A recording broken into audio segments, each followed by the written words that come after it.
Welcome back to Black Swan Outdoors, and today I'm out for a hike, and I thought I would stop and do a quick video. And oftentimes these videos are never quick. Who am I kidding? So I wanted to do a video on evasion knives. Now I know that there's tons of different categories of knives for the outdoors. There's camp knives, fieldcraft knives, bushcraft knives, survival knives, and so on and so forth. And the last thing that the knife community needs is another category. However, I was thinking, because I've been writing a lot about escape and evasion and escape and evacuation topics lately on the blog, that it would be interesting to have kind of a conversation, I guess you could say, about tailor-made evasion knives. Now, what makes the evasion knife a little bit different than a pure survival knife, because I think there's a lot of certainly overlap with that, is that you have to go from both a wilderness area or rugged country into urban environment as well. And so a large fixed blade or sheath knife isn't really going to fit in that environment as well. You'll have to find ways in which you can conceal it in most cases. So when we're talking about a evasion knife, you're going to need to use it for some survival purposes, but the survival priorities in evasion are oftentimes quite different than survival in itself. For example, your interest or self-interest or utility of a fire might be as necessary. So you might not be as necessary, so you might be focused on more so traveling through an area than really stopping, building a shelter, and building a fire and things of that nature in a pure survival situation. Now, of course, there's many different conditions in which you're put into an E&E situation, and all those things are going to vary. So you want to be prepared for the environment that you're in, obviously. So I wanted to give it some thought, kind of what would be an evasion knife, what would be a good evasion knife. And I came up with 4 specific knives. Not so much brands and models as much, though, as kind of concept. Kind of how the concept of the knife design would fit into that. Now, before we get into this isn't really a knife review. However, because we're talking about knives and it's YouTube, and I'm not wearing gloves, to make it official, and so that people can actually, for some reason, credibility on YouTube really only happens if an individual is wearing gloves when they're talking about knives. So I'm going to put on my gloves so that we can have a serious conversation. So the top 3 picks that I have here are probably no surprise to most people. Most survival aficionados or camping people who are interested in camping and seer or escape and evasion. Perhaps my top pick, and this is really of no real order, but I think probably the number 1 pick for most people, most situations, is going to be the Leatherman. And this is the Leatherman Wave. And the reason why I say this is because it certainly has room, or uses rather, in the urban environment. It has a nice blade, it's locking, it has a saw, it also has a serrated blade. So when we're talking about getting yourself out of a fuselage or a vehicle, cutting webbing, that kind of thing, super important. First aid, if you don't have trauma shears, you have those. So you really have a lot of tools involved. One of the things that I like in a camping knife in particular, and we'll talk about some of the Swiss Army knives, is a pair of scissors. And the scissors are so important for gear repair, because you don't want to have a square patch on anything. You want to have round patches on your sleeping pad or your jacket so that those patches actually stay. Similarly, you also want to have round on your moleskin or anything like that, and bandages, things like that, when you can. So having a pair of scissors are fantastic for this.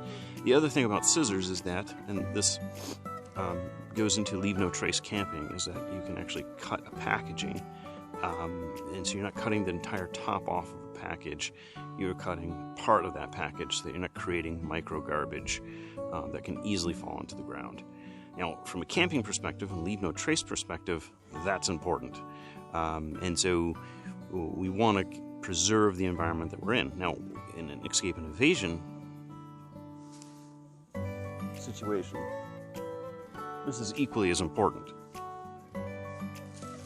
Front here.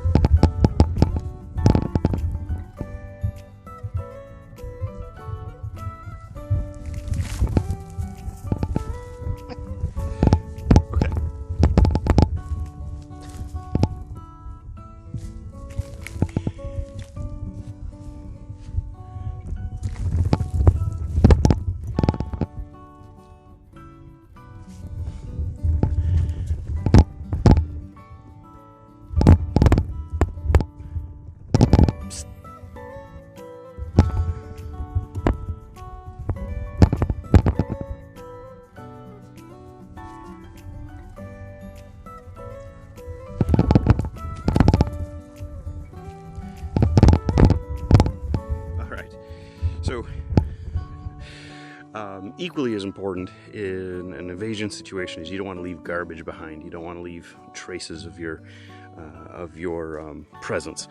And so this is when I was writing about escape and evasion. I wanted to write it from a perspective of leave no trace camping, and that a lot of the skills that you learn in leave no trace camping works really well with escape and evasion principles as well. So there's some interchange in that. The next knife here is, of course, a Swiss Army knife. This was a camper, so it has the saw and it has the scissors, which I think is key. However, I think most Swiss Army knives are going to work. You know, a second runner-up to that would be like the rucksack or one of the larger blades with a locking blade. So I certainly was going to use that one as my example, but I really think the camper was much better.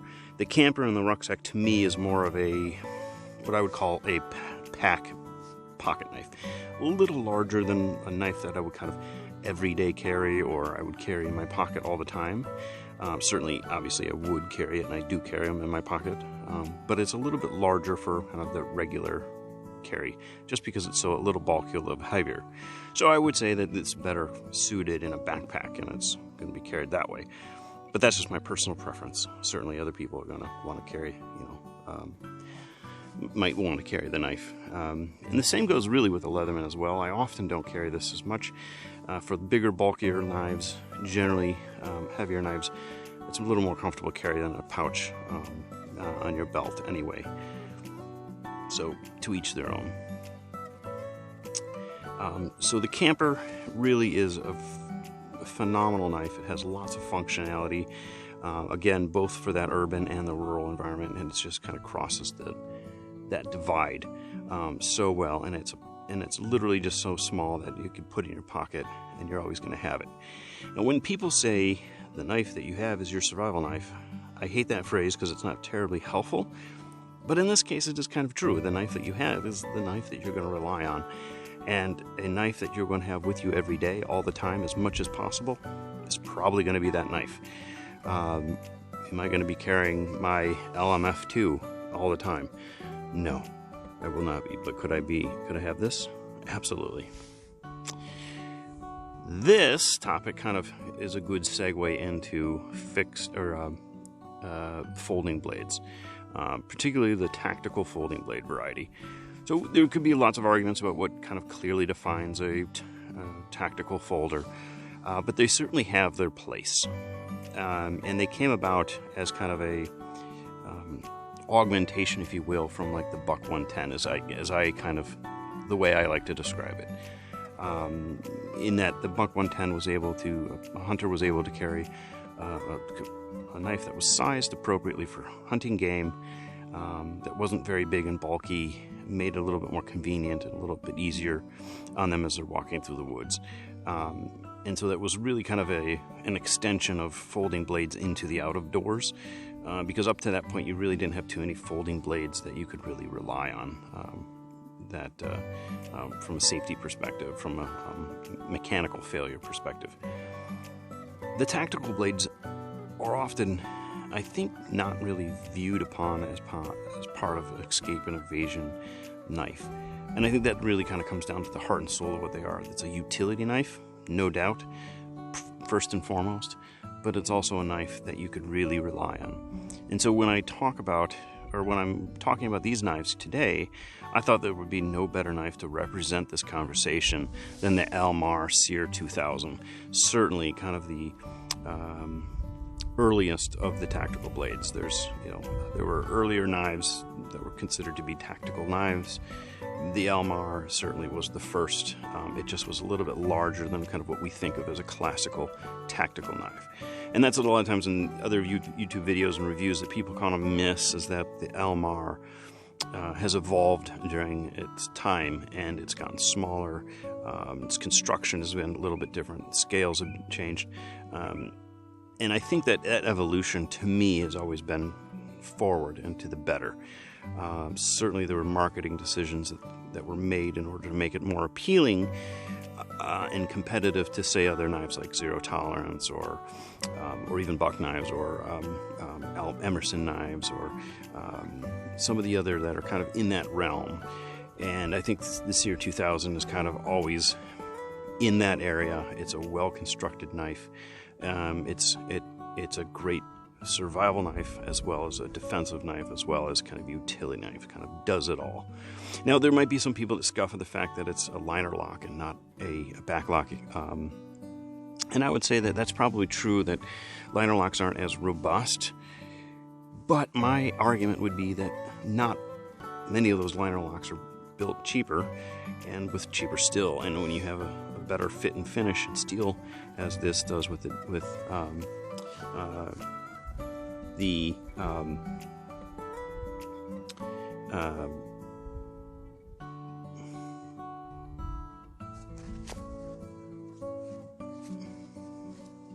as you do with the steel construction.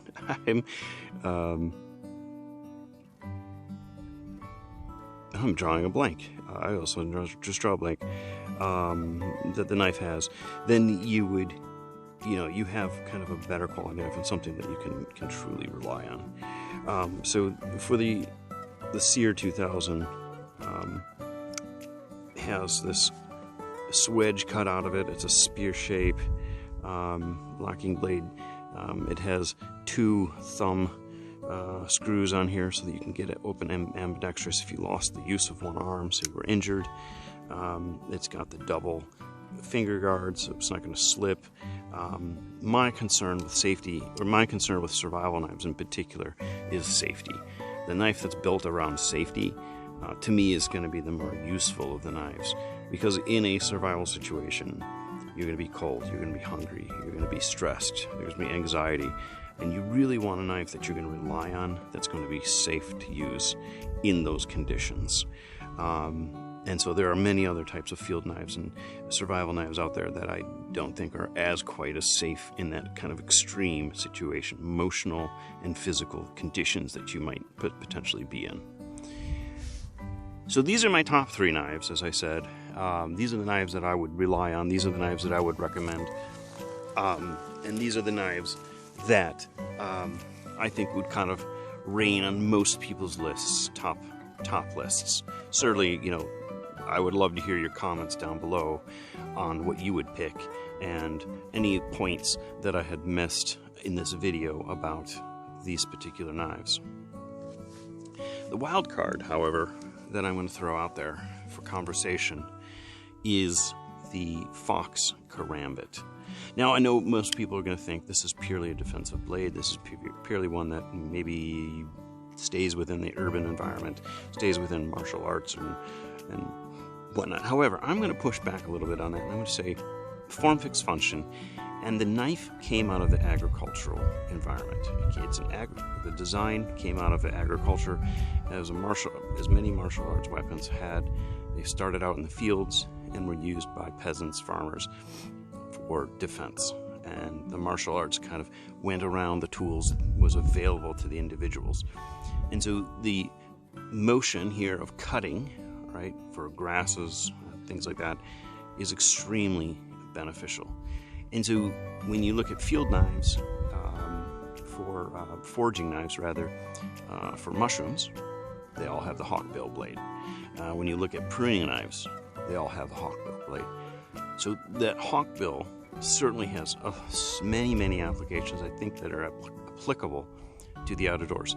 Now remember, what makes this tough is it's going to be a harder knife to whittle or to carve with. It's going to be a harder knife, perhaps even for harvesting wood and building a shelter with, or at least the foundations or the frame of that shelter.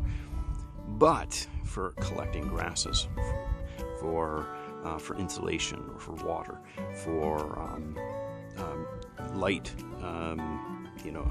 gutting of animals. This, you can certainly do most things with this, and I think it does interchange between environments quite well. It's also a knife that I believe is built around safety, in the sense that it has a good and strong handle, a good locking mechanism, it has the ring, and it can be used, of course, for defensive purposes when that is necessary, whereas some of these other knives may be a challenge, bar the Almar or any kind of locking tactical blade. So I think that there's a good reason, a good argument to say that this Karambit is a consideration for escape and evasion, could serve someone well in that environment. It's going to cut straps very well. It could be used for many different tasks outside of just self-defense. So what do you think? Do you think I'm off my rocker on this? Do you think you agree? Do you have another knife? Do you have another suggestion that might be kind of off the wall as well? Let me know down below, and hopefully there's a good discussion here in the comments about the special purposed escape and evasion knife.